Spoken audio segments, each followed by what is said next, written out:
Iran दुनिया का सबसे बड़ा शिया देश है और खुद को शिया उम्मा का नेता मानता है। वहीं पाकिस्तान, जिसकी आबादी में लगभग 90% सुन्नी और 10% शिया हैं, एक धार्मिक द्वंद्व में फंसा हुआ है।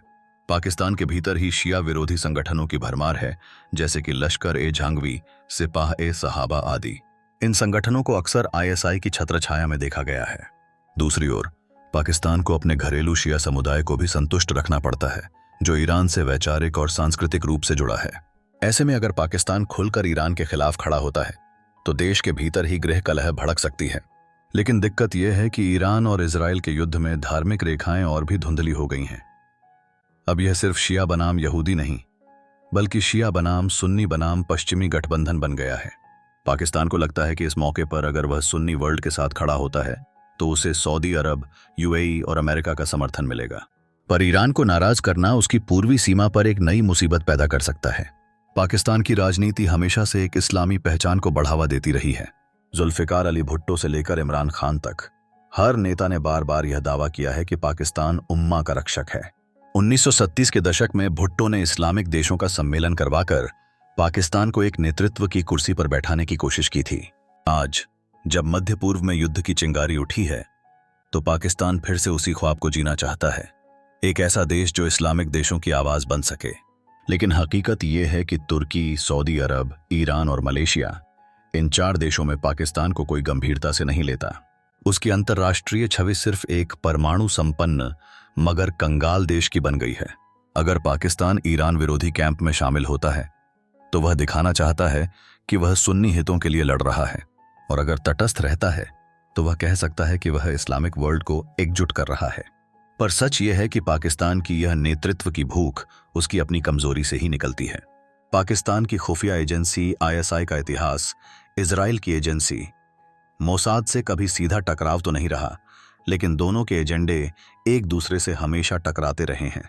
ISI ने 1980 के दशक में अफगानिस्तान युद्ध के दौरान CIA के साथ मिलकर कई इस्लामी चरमपंथी संगठनों को खड़ा किया, जिनमें कई आज भी इजराइल विरोधी हैं।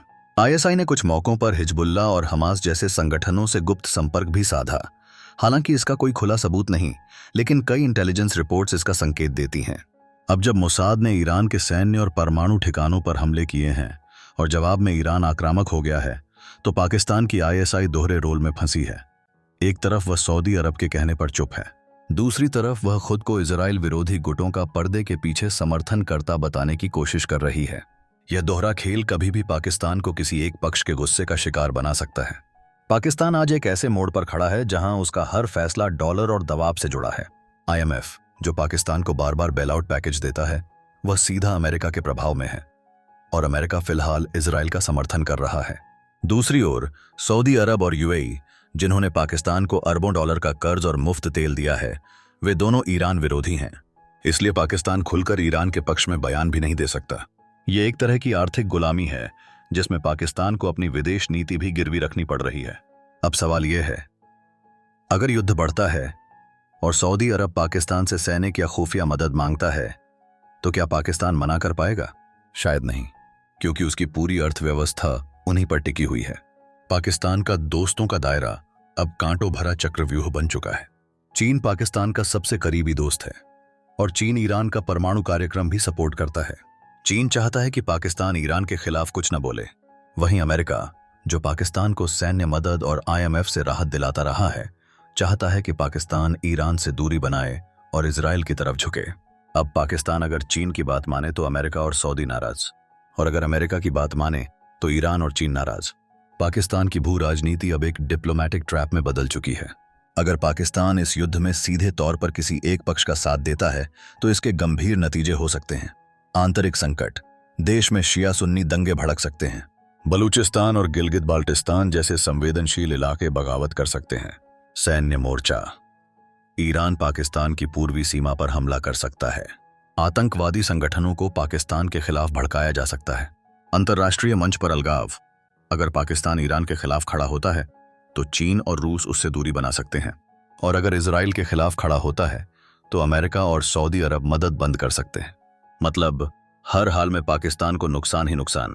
पाकिस्तान युद्ध में इसलिए कूद रहा है क्योंकि उसके पास कूटनीतिक मजबूरी, आर्थिक दबाव और धार्मिक नेतृत्व की ख्वाहिश है।